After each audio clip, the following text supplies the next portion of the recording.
Assalamualaikum warahmatullahi wabarakatuh. Kembali lagi bersama saya Bu Ayu Dwi Setianing Tias pada channel Belajar Matematika. Nah, pada video kali ini saya akan melanjutkan pembahasan di video sebelumnya mengenai barisan dan deret. Nah, bedanya jika pada video sebelumnya kita masih membahas atau mempelajari tentang konsep dari barisan dan deret. Nah, sedangkan pada video kali ini kita akan mempelajari tentang pengaplikasian barisan dan deret dalam menyelesaikan masalah kontekstual.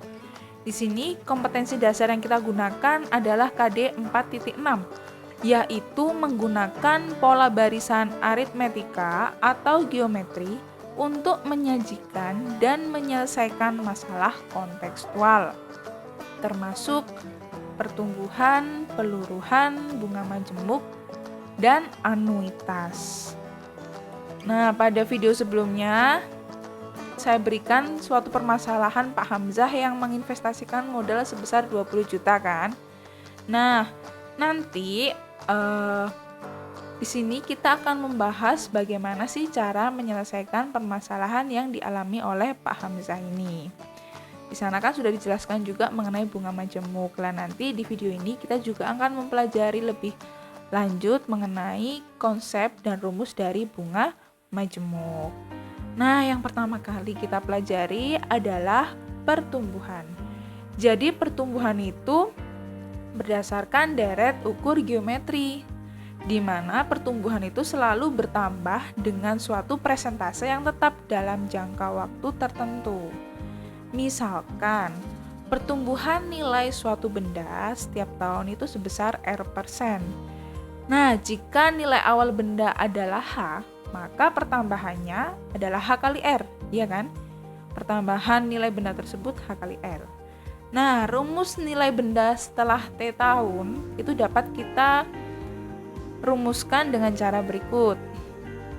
Nah, misalkan pada suatu benda setelah 1 tahun, maka nilainya itu H1, berarti nilai setelah 1 tahun itu sama dengan nilai awal ditambah pertambahannya. Jadi kan pertambahannya H kali R. Selanjutnya ini kita faktorkan, hanya dikeluarkan jadinya H kali 1 plus R. Nah, nanti setelah 2 tahun berarti kan kita menggunakan nilai di ini yang setelah 1 tahun, yaitu H1. Bukan H lagi yang kita gunakan, tapi nilai setelah 1 tahun. Jadi H2 sama dengan H1 ditambah pertambahannya, yaitu H1 kali R.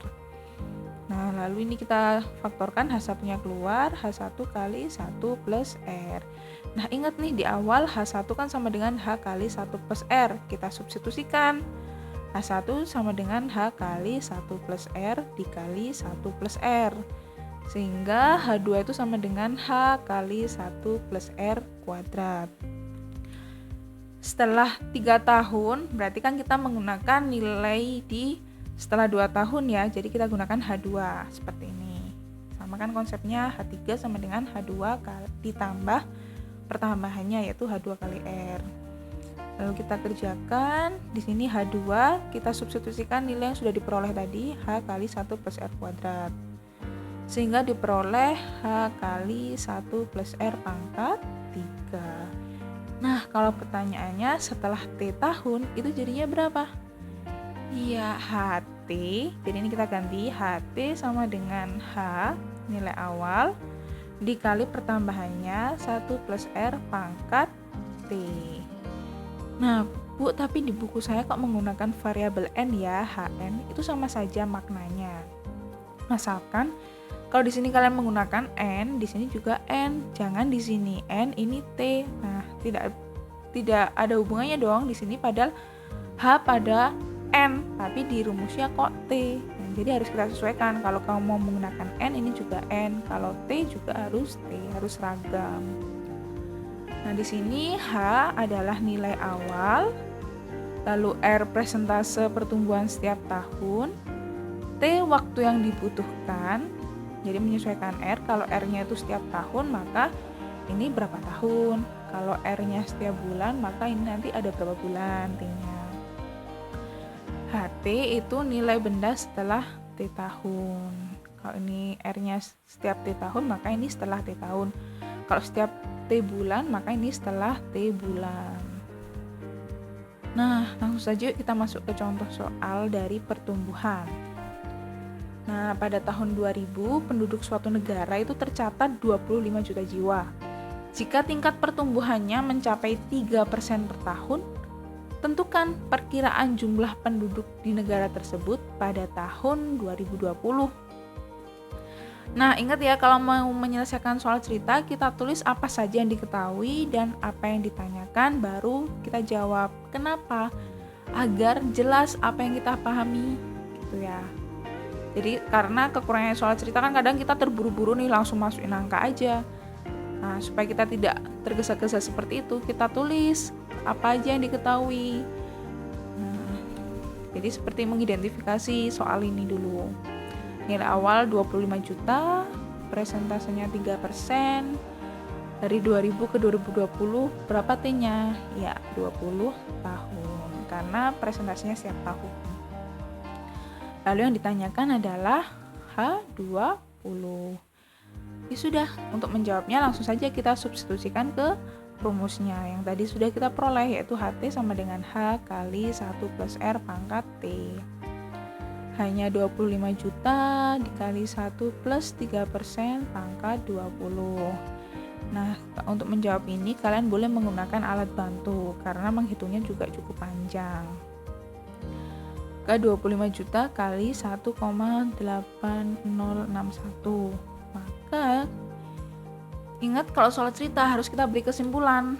Nah, jadi perkiraan jumlah penduduk pada tahun 2020 adalah 45.152.500 jiwa. Nah, yang kedua ada yang namanya peluruhan. Nah, kalau tadi di pertumbuhan itu dia semakin bertambah, kalau di peluruhan dia semakin berkurang. Peluruhan ini juga menurut deret ukur geometri, di mana peluruhan itu selalu berkurang dengan suatu persentase yang tetap dalam jangka waktu tertentu.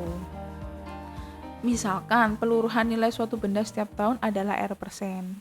Jika nilai awalnya adalah H, maka peluruhan nilai benda adalah H kali R. Jadi dia berkurangnya itu sebesar H kali R. Nah, rumusnya sama, konsepnya seperti tadi. Kalau tadi karena bertambah, maka ini kan bertambah. Karena peluruhan itu semakin menurun atau semakin berkurang, maka kan nilai awal dikurangi pengurangannya, yaitu H kali R. Lalu kita faktorkan, hanya keluar H kali 1 plus R. Sama setelah 2 tahun diperoleh H kali 1 min R pangkat 2. Setelah 3 tahun diperoleh H kali 1 min R pangkat 3. Nah, kesimpulannya jika T tahun jadinya apa rumusnya? Ya, HT sama dengan H kali 1 min R pangkat T. Nah, untuk keterangannya hampir sama dengan pertumbuhan tadi. Nah, untuk contohnya, diketahui harga beli suatu sepeda motor itu 15 juta. Dan harga jualnya itu menurun sebesar 10% setiap tahun. Tentukan harga jual sepeda motor setelah pemakaian selama 5 tahun. Nah, kita tulis dulu nih, apa saja yang diketahui. Nilai awalnya 15 juta, presentasenya 10%. Lalu waktunya, karena ini menggunakan presentase setiap tahun, jadi lamanya adalah 5 tahun atau T-nya sama dengan 5. Kemudian yang ditanya adalah H5. Jawabnya kita masukkan ke rumus nih. HT sama dengan H kali 1 min R pangkat T. Hanya 15 juta dikali 1 min R-nya kan 10%. Atau 0,1 pangkatkan 5, sehingga 15 juta kali 0,9 pangkat 5 diperolehlah hasil akhirnya 8.857.350 rupiah. Jadi harga jual sepeda motor tersebut setelah pemakaian selama 5 tahun adalah 8.857.350 rupiah. Sebenarnya kalian masih ingat nggak sih bahwa pertumbuhan dan peluruhan ini sebenarnya udah pernah kita pelajari? Kapan? Ya, waktu kelas 10 pelajaran matematika lintas minat atau matematika peminatan materi fungsi eksponen. Nah, kita sudah bahas tuh tentang pertumbuhan dan peluruhan. Kalau kalian mau mempelajari lebih dalam, ada nih di video saya mengenai aplikasi dari fungsi eksponen. Oke, nah ini nih yang akan kita bahas, yang ini juga sebenarnya udah pernah waktu kelas 10, tapi akan kita pelajari lagi lebih dalam. Jadi bunga majemuk itu adalah bunga yang dihitung atas jumlah pinjaman pokok ditambah bunga yang diperoleh sebelumnya. Jika Anda menyimpan uang di bank dan bunga yang Anda peroleh setiap akhir periode itu tidak diambil, maka bunga tersebut akan bersama-sama modal menjadi modal yang baru yang akan berbunga pada periode berikutnya. Jadi misalkan bunganya itu dihitung setiap 1 tahun gitu ya. Nah, pada tahun pertama kalian tidak mengambil bunga tersebut, tetap kalian biarkan di bank. Nah, maka nanti untuk penghitungan uang kalian di tahun kedua, modal yang dihitung itu bukan modal di awal, tapi uang yang sudah kalian miliki selama 1 tahun. Jadi itulah mengapa dihitung atas jumlah pinjaman pokok ditambah bunga yang diperoleh sebelumnya. Nah, ini saya mengambil dari contohnya Pak Hamzah yang tadi di awal. Lihat nih polanya, kalau M1 berarti kan modal dikali 1 ditambah presentasenya pangkat 1. Kalau M2 modal dikali 1 plus presentasenya pangkat 2. Nah, dari sini kan didapatkan pola nih. Setelah 1 periode berarti modal dikali 1 plus I presentasenya ya pangkat 1. Setelah 2 periode, modal dikali 1 plus I pangkat 2. Setelah 3 periode, modal dikali 1 plus I pangkat 3. Nah, jadi kesimpulannya, nilai modal setelah T periode itu ya M0 atau modal awal dikali 1 plus I pangkat T. Nah, untuk besar bunga setelah T periode, nah MT ini kan keseluruhan antara uang modal dengan bunganya. Nah, untuk mencari bunga sendiri itu dengan cara uang di akhir yaitu MT dikurangi uang awal atau modal, jadi MT dikurangi M0. Atau bisa juga, ingat di atas kan MT itu M0 kali 1 plus I pangkat T dikurangi M0. Lalu kita faktorkan, M0 nya dikeluarkan nih, jadinya 1 plus I pangkat T min 1. Kok bisa Bu? Ayo kita jabarkan nih. 1 plus I pangkat T kali M0 jadinya kan M0 kali 1 plus I pangkat T. Nih, sama dengan MT. Dikurangi 1 kali M0. M0. Jadi ini sebenarnya sama dengan ini. Nah, ini untuk keterangannya. Jadi M0 itu modal awal, I itu presentase bunga setiap periode. Jadi kita mengikuti nih. Periodenya macam-macam, nggak selalu tahun, bisa semester, bulan, trimester, catur bulan, terserah dari soalnya. Makanya kenapa di sini saya menggunakan T periode bukan T tahun. Jadi kalau di sini presentasinya setiap semester, maka jika pertanyaannya setelah 2 tahun ada berapa banyak T? Iya, ada 4 bukan 2 karena penghitungannya itu setiap semester. Sedangkan dalam 1 tahun kan ada 2 semester. Jadi kalau ada 2 tahun ada 4 semester. Lalu MT itu nilai modal setelah jangka waktu tertentu, dan BT itu besar bunga. Nah, kita ambil ke contohnya Pak Hamzah ya. Pak Hamzah investasi sebesar 20 juta. Suku bunganya itu 4% per semester. Jika Pak Hamzah menginginkan modalnya menjadi 20.372.000, berapa tahun Pak Hamzah menginvestasikan modalnya? Nah, langkah awal kita tulis dulu yang diketahui. Tadi modalnya 20 juta. Presentasenya 4% per semester. Lalu MT-nya 27.372.000. Nah, yang ditanyakan adalah berapa lama? Berarti yang ditanya adalah T kan? Berapa tahun? Berarti T dalam tahun. Nah, langkah awal kita substitusikan ke rumusnya. MT sama dengan M0 kali 1 plus I pangkat T. Kita substitusikan apa saja tadi yang diketahui. Nah, kemudian ini masing-masing ruas kita bagi 20 juta. Jadinya 1,3686 sama dengan 1,04 pangkat T. Nah, bagaimana Bu cara menghitung T-nya? Ingat nggak tentang konsep logaritma? A pangkat C sama dengan B. Sehingga A log B sama dengan C. Atau 1,04 log 1,3686 sama dengan T. Nah, untuk menghitung ini kalian bisa menggunakan bantuan kalkulator dengan cara bisa langsung dimasukkan tergantung kalkulatornya. Jika kalkulatornya agak lama, basisnya kan menggunakan basis 10, maka kalian menghitungnya dengan cara log 1,3686 dibagi dengan log 1,04 karena berdasarkan sifat A log B itu sama dengan log B per log A. Nah, di sini saya bulatkan, nanti hasilnya kan koma, di sini dibulatkan saja. Diperolehlah T-nya itu 8. Nah, tapi ingat T-nya ini kan dalam semester. Maka kalau ada 8 semester, sedangkan pertanyaannya berapa tahun? 8 semester berapa tahun?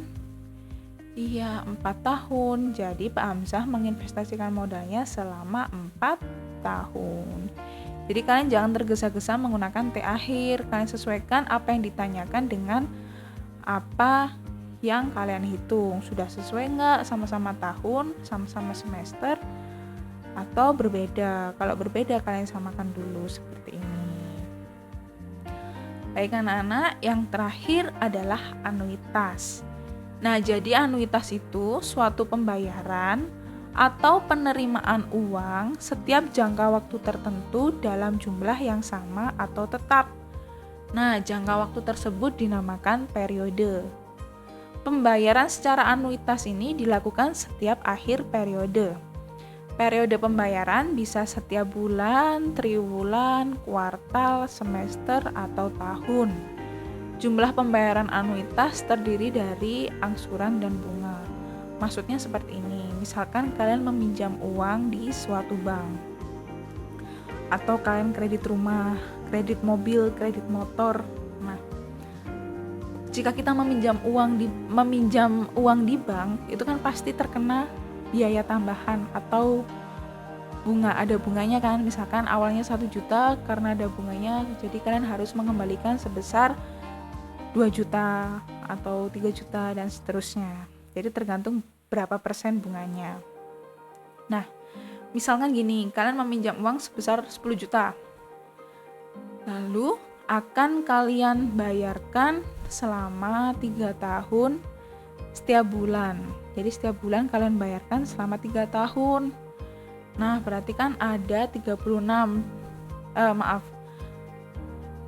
Misalkan gini, 10 juta kan nabungnya, minjamnya.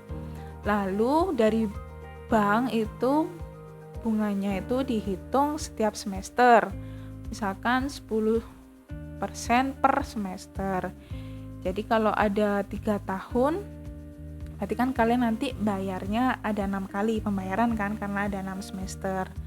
Nah, setiap semester uang yang kalian bayar itu terdiri dari angsuran dan bunga. Angsuran itu apa? Angsuran itu pinjaman kalian. Jadi tadi 10 juta kalian bagi dengan 6, karena kan ada 6 periode. Bisa dipahami? Nah, jadi kan misalkan tadi kan saya bilang bunganya itu dihitung setiap semester. Kalau kalian mau membayar selama 3 tahun, berarti kan 3 tahun tuh ada 6 semester. Nah, jadi 10 juta kalian bagi dulu dengan 6. Sudah diperoleh ada berapa? Nah, itu dinamakan angsuran. Belum bunganya. Nah, nanti bunganya dihitung lagi nih berdasarkan bunga majemuk tadi. Bunganya ada berapa? Nah, ditambahkan dengan angsuran tadi. Itulah yang disebut dengan anuitas. Nah, sedangkan selama ini yang kita ketahui bahwa angsuran itu kan yang kita bayar setiap bulan, padahal bukan, yang kita bayar setiap bulan itu adalah anuitasnya, bukan angsurannya.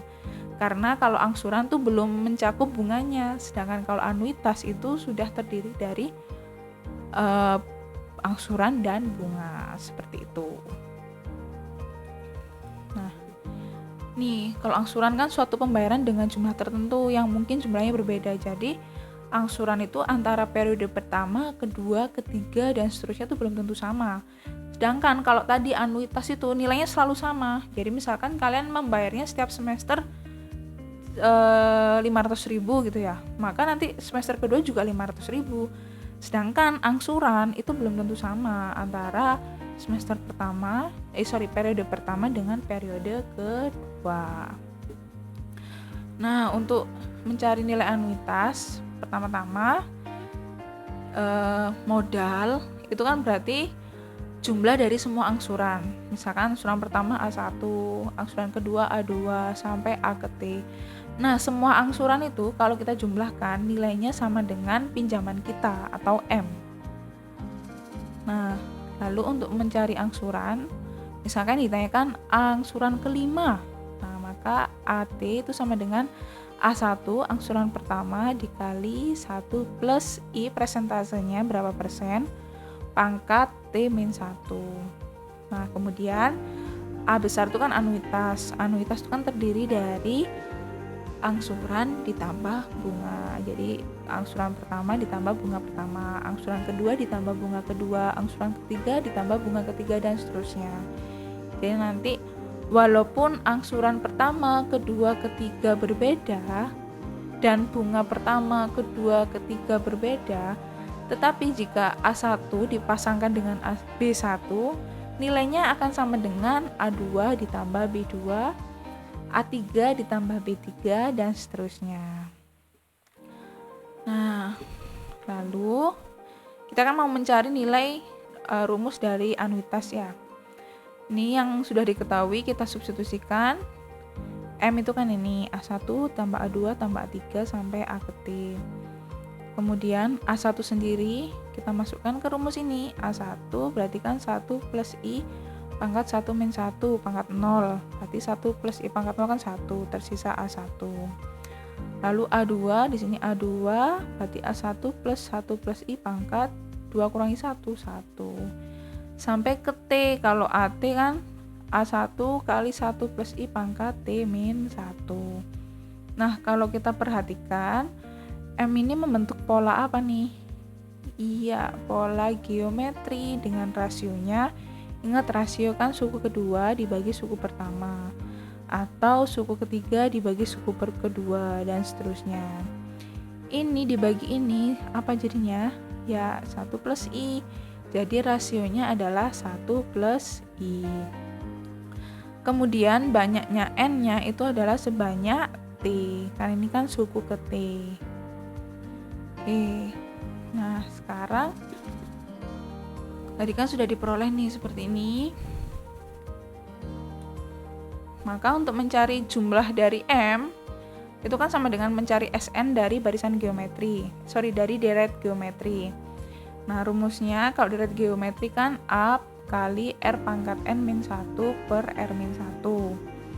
Lalu kita substitusikan, A-nya itu A1, R-nya itu 1 plus I pangkat R pangkat N, N-nya kan T, berarti 1 plus ini 1 plus I pangkat T, ini 1 ya, I ya, 1 plus I pangkat T dikurangi 1 per R-nya juga 1 plus I min 1.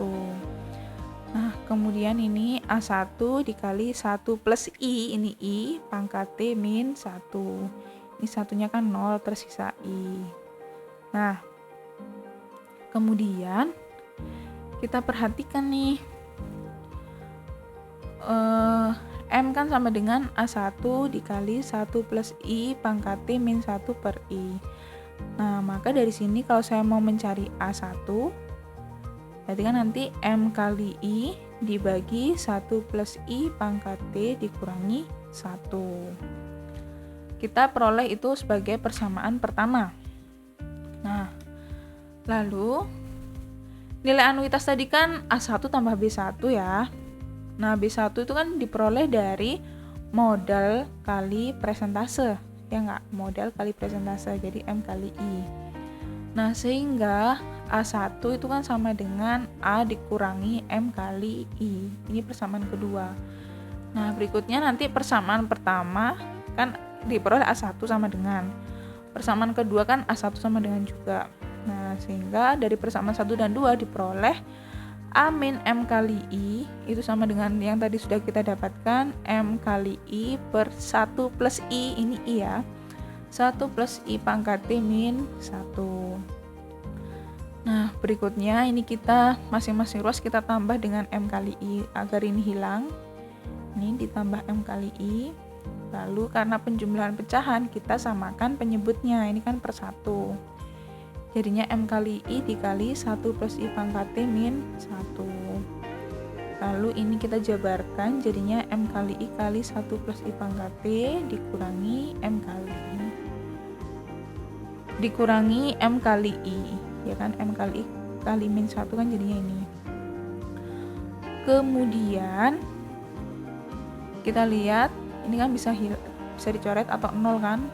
M kali I per ini dikurangi M kali I.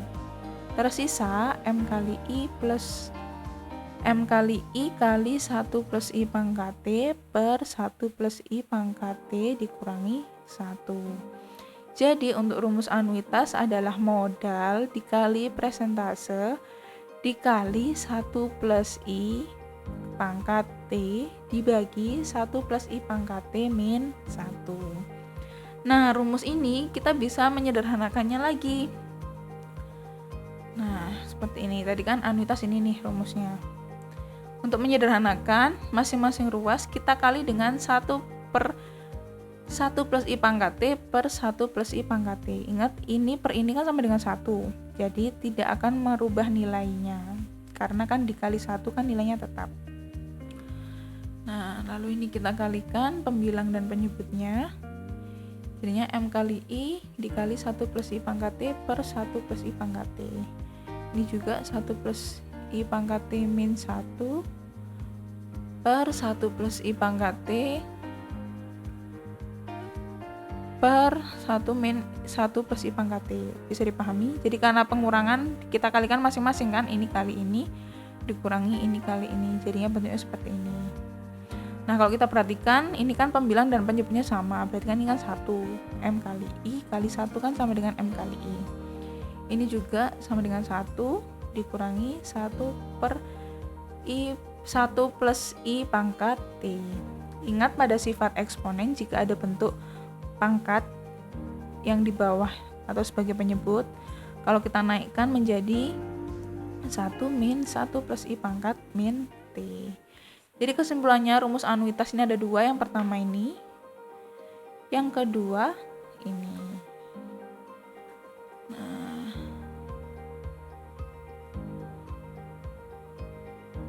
kemudian sekarang kita mencari rumus lain.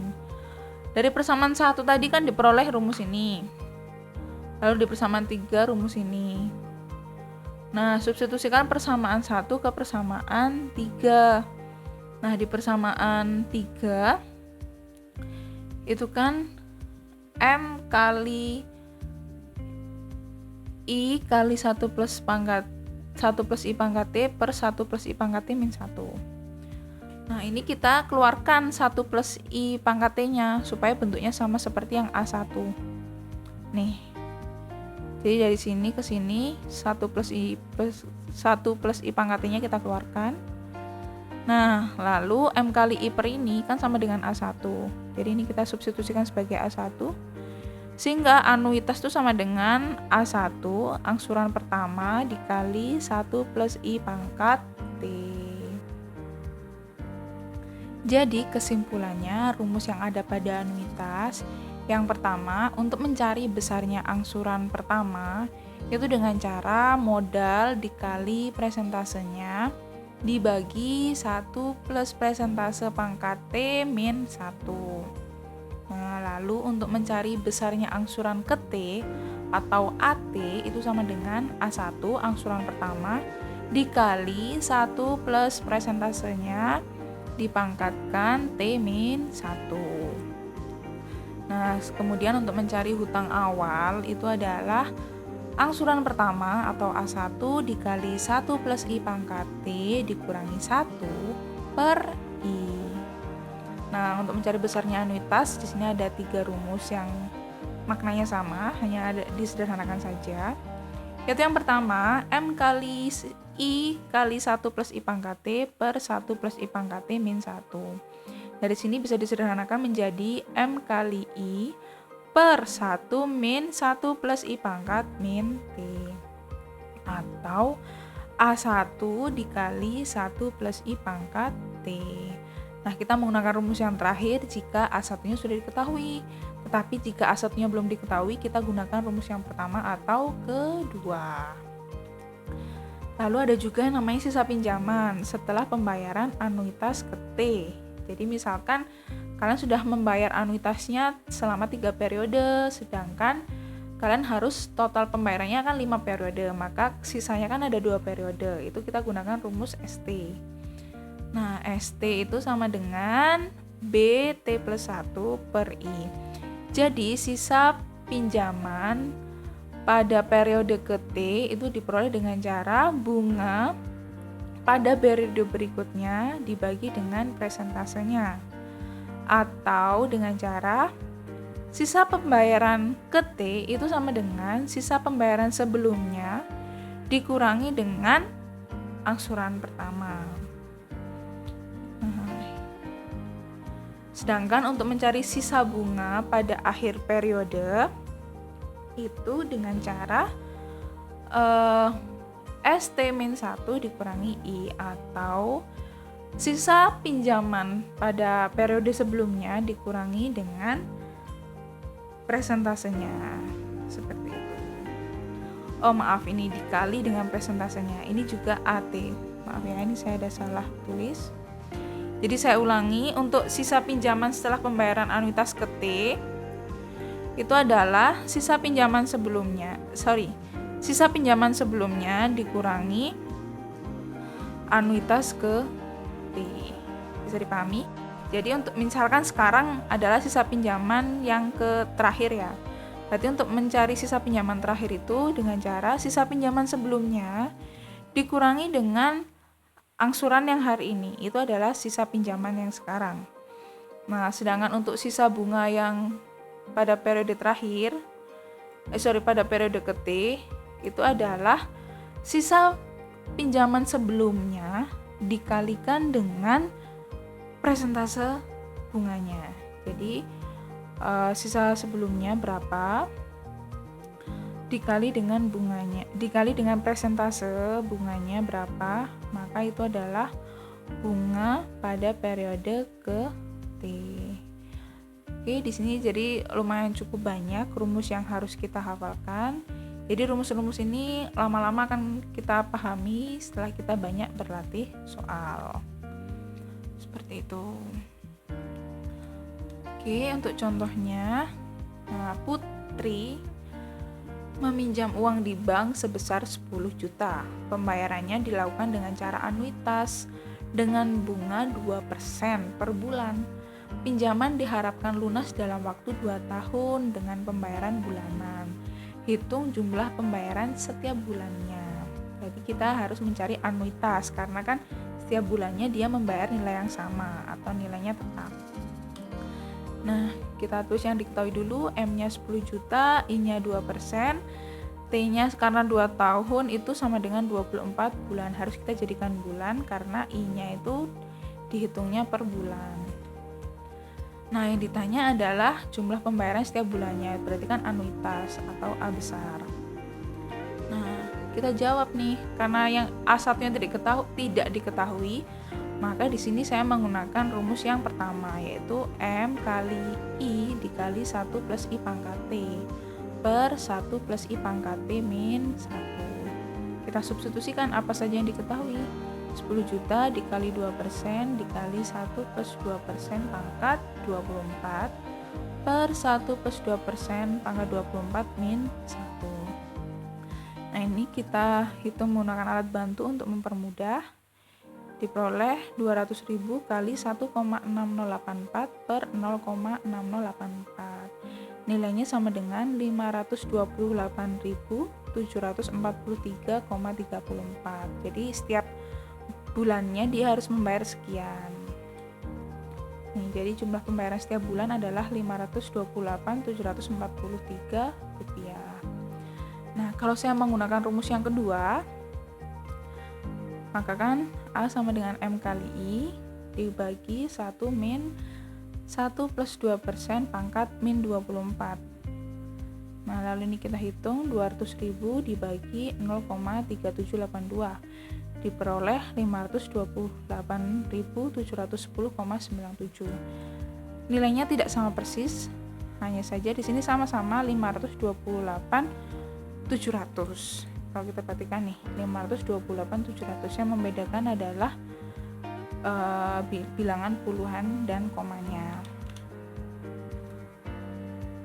Nah, tapi tidak apa, karena nilainya hampir mendekati seperti itu. Oke, mungkin cukup sekian materi kita mengenai aplikasi dari barisan dan deret. Jika masih ada hal yang ingin kalian tanyakan, kalian bisa langsung japri saya melalui WA atau kalian tanyakan di grup supaya teman-teman yang lain juga tahu apa yang kalian tanyakan. Dan yang terakhir, kalau kalian bukan murid saya, kalian boleh menuliskan pertanyaan kalian atau saran kalian itu di kolom komentar.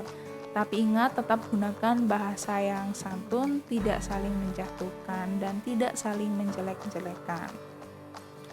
Terima kasih, semoga apa yang kita pelajari hari ini bermanfaat. Wassalamualaikum warahmatullahi wabarakatuh.